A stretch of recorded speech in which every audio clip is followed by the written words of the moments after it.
नमस्ते दोस्तों।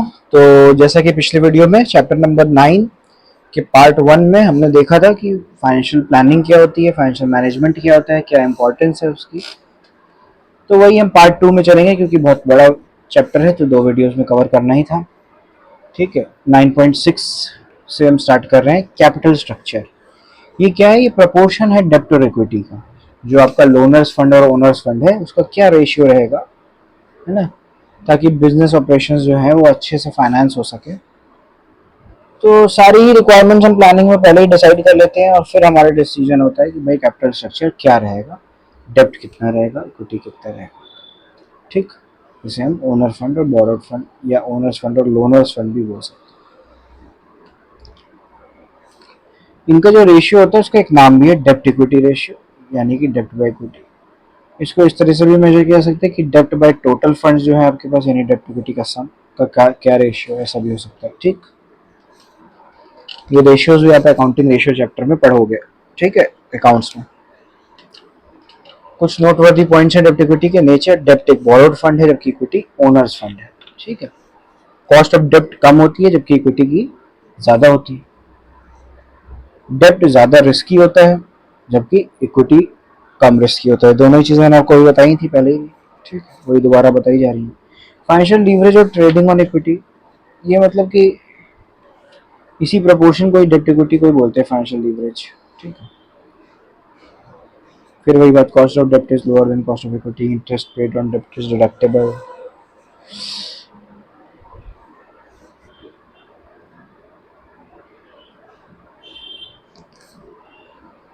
जो भी आपके एग्जांपल्स आ रहे हैं न्यूमेरिकल वाले, ये सब मैं न्यूमेरिकल वीडियोस में ज़रूर पढ़ाऊंगा। ठीक है, ईपीएस, ईबीआईटी, आरओआई, ये जितने भी चीज़ें हैं ये आपको कहाँ पे पढ़ाई जाएंगी? ये आपको पढ़ाई जाएंगी न्यूमेरिकल वीडियोस में, जैसे कि मैं पहले भी कई बार बता चुका हूँ। Factor affecting the choice of capital structure, कौन कौन सी चीज़ें हैं जो बताती हैं कि हमें डेब्ट ज़्यादा लेना चाहिए कि इक्विटी ज़्यादा लेनी चाहिए? सबसे पहले कैश फ्लो पोजिशन, जैसे कि हमने पीछे भी बात की थी। ठीक है, कि अगर आपका कैश फ्लो अच्छा है तो आप इंटरेस्ट पे कर सकते हो, तो आप डेब्ट ज़्यादा ले सकते हो। लेकिन अगर अच्छा नहीं है तो आप इक्विटी ज़्यादा लो, क्योंकि डिविडेंड आप कभी भी पे कर सकते हो, उसके लिए एक फिक्स डेट इतनी नहीं होती है। और अगर आपके पास फ्लोट कैश कम है, शॉर्ट टर्म कैश, तो आप उससे कम भी कर सकते हो, मतलब कम डिविडेंड भी बांट सकते हो। इंटरेस्ट कवरेज रेशियो, आपका जो इंटरेस्ट है वो कितना कवर हो पाएगा, ये देखना बहुत ज़रूरी है। ठीक है, यही हमने ऊपर अभी कैलकुलेट किया था, जो स्किप किया है, ईबीआईटी, यानी कि प्रॉफिट का part before interest and tax. ठीक है, अर्निंग भी बोल सकते हो आप, earning before interest and tax. ठीक,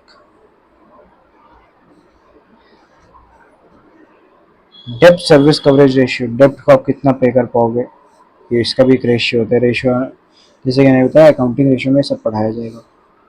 फिलहाल आप देख सकते हो डेब्ट सर्विस कवरेज रेशियो बराबर क्या है, profit after tax plus depreciation plus interest plus non cash expense return of upon preference dividend interest and repayment obligation. जहाँ जहाँ पे बयान दे दिया है, बात कह दी है कि हम पेमेंट वापस करेंगे, जो भी लोन लिया है वो वापस करेंगे, वो देना होता है, इंटरेस्ट देना होता है, और प्रेफरेंस डिविडेंड को, मतलब प्रेफरेंस शेयर्स का डिविडेंड देना होता है। तो इसके ऊपर हम देखते हैं कि हमारे पास प्रॉफिट आफ्टर टैक्स कितना है, depreciation, interest, non cash expense जिन्हें राइट ऑफ किया गया है उसे जोड़ के कि ये इसके कितने मल्टीपल्स में। ठीक, और rate of interest simple EBIT upon total investment into 100। Cost of debt. Cost of debt directly influence the extent of debt to be used in the capacity in the capital structure, है ना।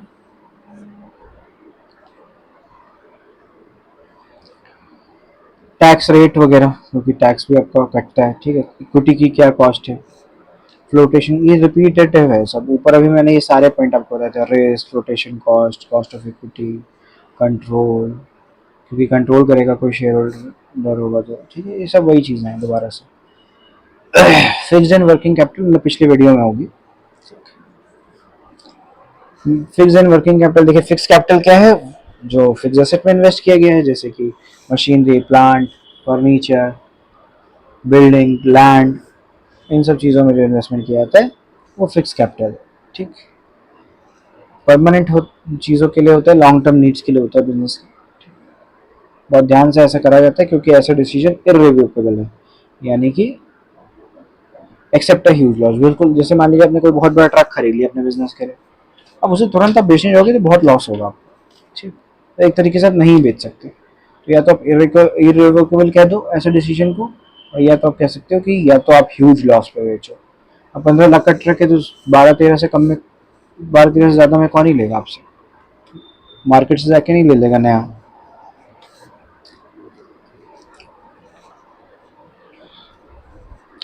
Fix capital को manage कैसे किया जाता है, देखिए पहले तो मीनिंग थी फिक्स कैपिटल की, फिर आया मैनेजमेंट। देखिए इसको बोलते हैं कैपिटल बजटिंग डिसीजन, पहले भी हमने पढ़ा कि लॉन्ग टर्म या फिक्स कैपिटल जो है वो कैपिटल बजटिंग कहलाता है। इसमें लॉन्ग टर्म ग्रोथ और इफेक्ट देखे जाते हैं, मतलब कि क्या असर होगा उसका फर्म पे लंबे समय तक, ठीक। इसीलिए लॉन्ग टर्म असल में जो फंड इन्वेस्ट होते हैं वो फ्यूचर में रिटर्न्स देते हैं। Large amount of funds involve, decision इस पर भी निर्भर करता है कि प्रोजेक्ट्स जो होंगे वो लॉन्ग टर्म होंगे और उनके द्वारा फंड को ब्लॉक कर दिया जाएगा, तो ये सब चीज़ें आपको देखनी है। रिस्क इन्वॉल्व, ये भी देखना है कि कितना रिस्क है किस प्रोजेक्ट में, किसी में ज़्यादा रिस्क है किसी के कम रिस्क है, तो आपको कोशिश करनी चाहिए कि अगर प्रॉफिट ठीक ठाक हो जा रहा है तो कम रिस्क वाला ही उठाओ। इरिवर्सिबल डिसीजन, कुछ डिसीजन ऐसे होते हैं, मतलब कैपिटल बजटिंग डिसीजन ऑब्वियसली से ऊपर मैंने बताया कि अगर आपने कोई ट्रक खरीद लिया तो आप शायद नहीं बेच पाओ उसे, है ना? तो ऐसे डिसीजन रिवर्सिबल नहीं होते, तो बहुत ध्यान से लेने चाहिए। Factor affecting requirement of fix capital,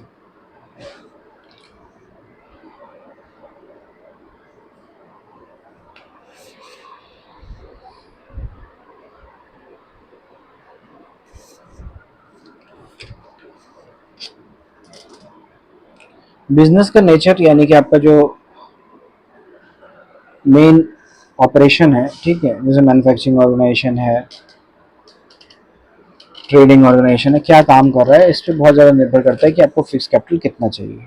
अब गुड्स मैन्युफैक्चरिंग को तो बहुत चाहिए होगा, उसको पूरी फैक्ट्री स्टैब्लिश करनी होगी, लेकिन शायद सर्विस इंडस्ट्री में इतना काम ना हो, आपको एक ऑफिस ही बनाना पड़े, या फिर अगर आप मान लीजिए सर्विस इंडस्ट्री यानी कि टूर एंड ट्रैवल के बिजनेस, तो भी हो सकता है आपको बहुत सारी गाड़ियाँ खरीदनी पड़े जिसमें इन्वेस्टमेंट हाई हो। तो बिजनेस का नेचर मेजरली ये डिसाइड करता है कि फिक्स कैपिटल की रिक्वायरमेंट कितनी है। स्केल ऑफ ऑपरेशन, आप कितने बड़े एरिया को कवर कर रहे हो अपने बिजनेस सर्विसेज प्रोवाइड कराने के लिए, गुड्स प्रोवाइड करने के लिए, जितना बड़ा एरिया होता जाएगा उतना ज़्यादा आपका फिक्स कैपिटल रिक्वायरमेंट बढ़ता जाएगा। चॉइस ऑफ टेक्निक, आप कैपिटल इंटेंसिव टेक्निक पे चले या लेबर इंटेंसिव। जो लोग लेबर इंटेंसिव पे चले, मतलब ज़्यादा ज़्यादा लोगों को लगाते हैं मशीनों के मुकाबले, तो वहाँ पे रिकरिंग खर्चे जो है शॉर्ट टर्म कैपिटल वो ज़्यादा चाहिए होता है, लेकिन फिक्स कैपिटल जो होता है लॉन्ग टर्म कैपिटल वो आपको वहाँ ज़्यादा चाहिए होगा, या कैपिटल इंटेंसिव यानी मशीनों पर निर्भरता ज़्यादा है, क्योंकि मशीन आपको एक बार में बल्क में खरीदनी पड़ेगी, क्योंकि एम्प्लॉयज़ आपको डे टू डे या मंथली वेजेस के बेस पे मिल जाएंगे, तो वहाँ पे रिकरिंग खर्चा ज़्यादा होगा फिक्स की वजह। टेक्नोलॉजी अपग्रेड होती है तो भी ऐसा करना पड़ता है। आजकल आप देख रहे हैं ई व्हीकल्स आ गए हैं, लेकिन वो बहुत ज़्यादा महंगे हैं। क्यों महंगे हैं? क्योंकि अभी अभी उन फर्म्स ने, जिन्होंने एक ज़माने में कभी कंपनी खोली होगी कार मैन्युफैक्चरिंग की फॉर एग्जांपल, है ना, उन्होंने अपनी फैक्ट्री प्लांट स्टैब्लिश किया होगा, बहुत खर्चा आएगा, तो उनको उस टाइम पे गाड़ियाँ महंगी रखनी पड़ी होंगी।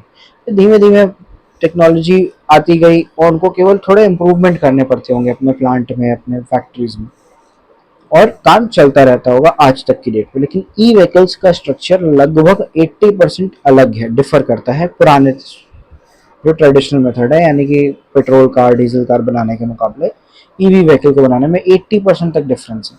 तो उसके लिए नई मशीनरी, नए प्लांट और ये सब स्टैब्लिश करने पड़े होंगे। तो अभी इसीलिए ईवी व्हीकल्स हर ही कंपनी के ज़्यादा महंगे मिल रहे हैं, क्योंकि वो उस कॉस्ट को रिकवर कर रहे हैं, ठीक।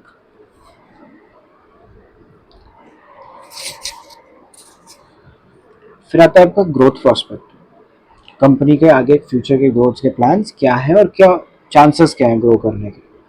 डाइवर्सिफिकेशन, आपके अपने यहाँ जो गुड्स हैं उनको और वैरायटी लाना चाहते हो, और चीज़ों में कदम रखना चाहते हो अलग अलग इंडस्ट्री में, तो ये सब चीज़ों की जो नीड है उस हिसाब से भी फिक्स कैपिटल तय होता है। फाइनेंसिंग ऑल्टरनेटिव, क्या ऑल्टरनेटिव कुछ है भी कि नहीं, इस पर भी फिक्स कैपिटल तय होता है। कहीं कहीं ऐसा हो सकता है कि कोई एक तरीके का कैपिटल आप अरेंज ही ना कर पाओ अच्छे लेवल पर, ठीक। फिर लेवल ऑफ कोलाब्रेशन, आपका जो है बाकी आपके साथी ऑर्गेनाइजेशन से कोलाब्रेशन कितना अच्छा है, ये क्योंकि उसी हिसाब से आपको ईजिली चीज़ें अवेलेबल हो जाएंगी। फिर आता है आपका वर्किंग कैपिटल यानी शॉर्ट टर्म या डे टू डे कैपिटल। ये वो पार्ट है जो करंट एसेट होल्ड करने के लिए होता है। ठीक, सबसे तो करंट एसेट क्या है, ये वो एसेट हैं जो एक्सपेक्ट करते हैं कि भाई कैश में कन्वर्ट हो जाएंगे या कैश इक्विवेलेंट हो जाएंगे एक ईयर के अंदर अंदर, इसको हम बोलते हैं करंट एसेट।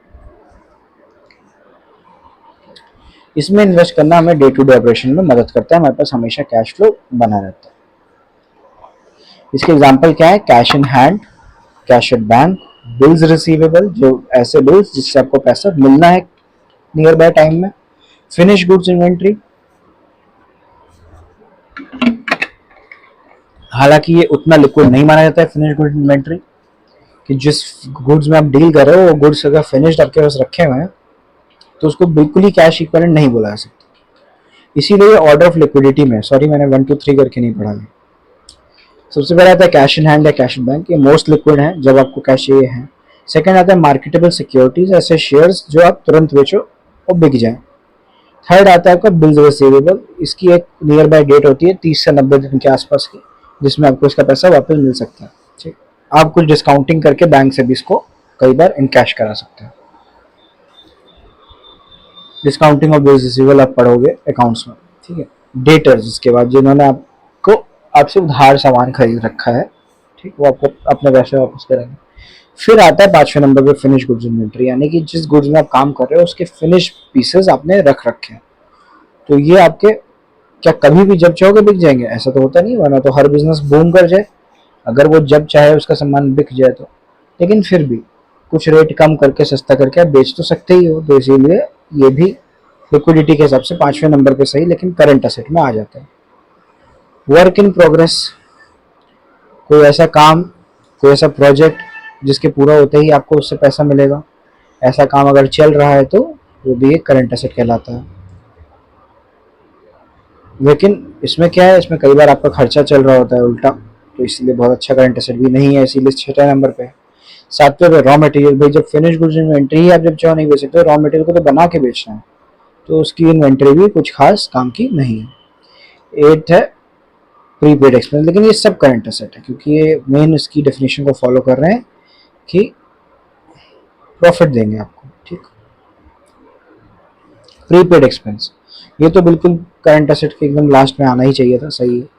देखिए इसको आप लिक्विड नहीं कर सकते, इसको कैश में कन्वर्ट नहीं कर सकते, ये कुछ ऐसे खर्चे हैं जो अकर होने वाले थे और आपने पहले ही पे कर दिए, तो इसमें क्या हुआ, आप आगे के लिए रिलैक्स हो गए, इसलिए करंट एसेट है। ठीक, इसी तरह से करंट लाइबिलिटीज भी होती है, ऐसी लाइबिलिटी जो 1 ईयर के अंदर अंदर पेएबल हो।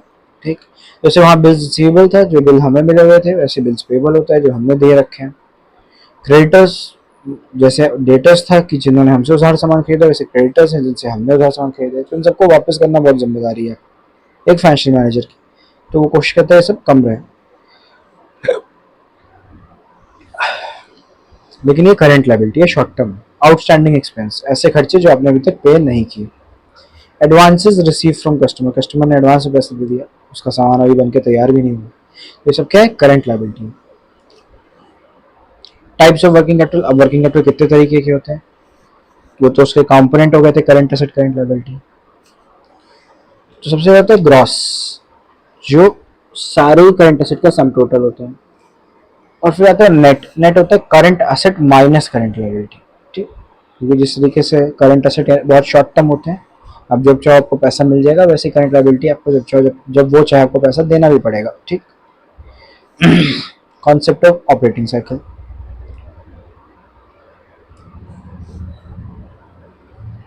हमेशा ये चीज ध्यान देनी चाहिए, जो टाइम गैप होता है आपका गुड्स सेल करने और कैश रिसीव करने के बीच का, वो बहुत मैटर करता है। ठीक, इसको हम ऑपरेटिंग साइकिल कहते हैं बिजनेस की। जब भी आपको गुड्स या रॉ मटेरियल प्रोक्योर करना है और सेल्स रियलाइजेशन को एंड करना है तो आपको इसकी जरूरत पड़ती है। ठीक, देखिए साइकिल दी, कैश है आपके पास, वो उससे आपने रॉ मटेरियल खरीदा। फिर वर्क इन प्रोग्रेस, यानी कि जो गुड्स अभी मिड उसमें है, ना रॉ मटेरियल है ना फिनिश्ड है पूरी तरीके से, फिर फिनिश गुड्स में बना, फिर अकाउंट रिसीवेबल, फिर उसको आपने बेचा और अकाउंट रिसीवेबल आ गया, उससे फिर कैश आ गया। ठीक, तो ये सर्कुलर फ्लो है बिजनेस के कैश का।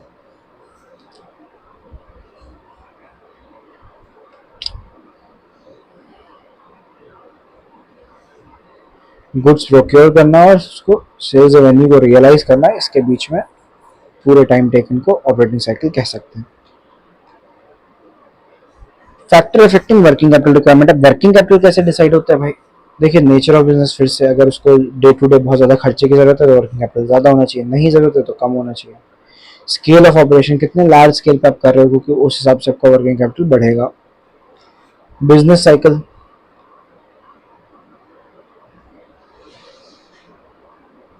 बूम के समय में वर्किंग कैपिटल ज़्यादा चाहिए होता है, सेल्स में भी प्रोडक्शन में भी, क्योंकि दोनों चीज़ें ज़्यादा हो रही होती हैं। वहीं डिप्रेशन या रिसेशन के समय में वर्किंग कैपिटल कम चाहिए होता है, क्योंकि सेल्स और प्रोडक्शन सब बहुत लो हो गया होता है। इसके अलावा सीजनल फैक्टर होते हैं, जैसे पीक सीजन में high amount of working capital चाहिए पड़ता है और हाई एक्टिविटी भी होती है। वहीं लीन सीजन में, मतलब कि बॉटम सीजन में क्या होता है, वर्किंग कैपिटल को की ज़रूरत इतनी नहीं रह जाती। प्रोडक्शन साइकिल, कितने दिनों में आपको प्रोडक्शन पूरा होता है, जैसे कि कुछ एग्रीकल्चर बिजनेसमैन होते हैं, उनके तो जो क्रॉप्स होते हैं वो बहुत टाइम देते हैं, जितना जितना कि कोई वेट नहीं कर सकता सेल करने के लिए, ठीक है। इसीलिए आप देखोगे कि कम ही बिजनेसमैन एग्रीकल्चरिस्ट होते हैं, किसान होते हैं, बहुत कम।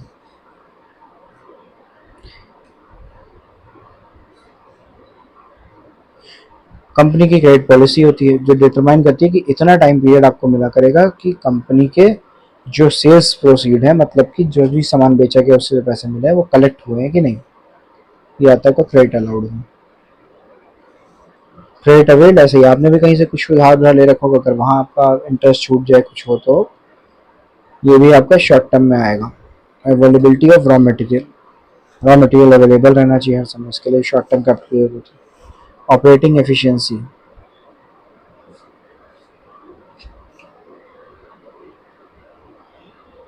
वर्किंग कैपिटल की रिक्वायरमेंट ये भी बताती है कि कितना ऑपरेट कर रहा है बिजनेस, कितना अच्छा चल रहा है कि नहीं चल रहा है, ठीक है।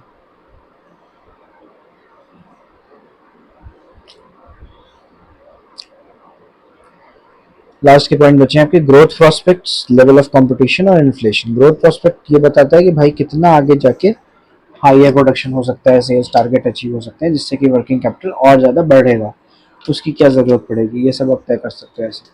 लेवल ऑफ कंपटीशन, अगर बहुत कंपटीशन है आपस की फर्म में तो आपको वर्किंग कैपिटल बहुत सोच समझ के तय करना है, तो कम भी ना पड़े और ज़्यादा भी ना पड़े, उसका मार्जिन लाइन और पतला हो जाता है। इन्फ्लेशन, महंगाई, ऑब्वियसली जैसे जैसे महंगाई बनती है, बदलती है, बढ़ती है, तो वैसे वैसे प्राइस लेवल भी चेंज होता है, तो वर्किंग कैपिटल की रिक्वायरमेंट वैसे भी बढ़ती है, चाहे फर्म स्टेबल रहे तो भी। इसके बाद अगले वीडियो में हम पढ़ेंगे चैप्टर 10 फाइनेंशियल मार्केट, ठीक है। ये शायद एक वीडियो में ही कवर हो जाएगा। धन्यवाद।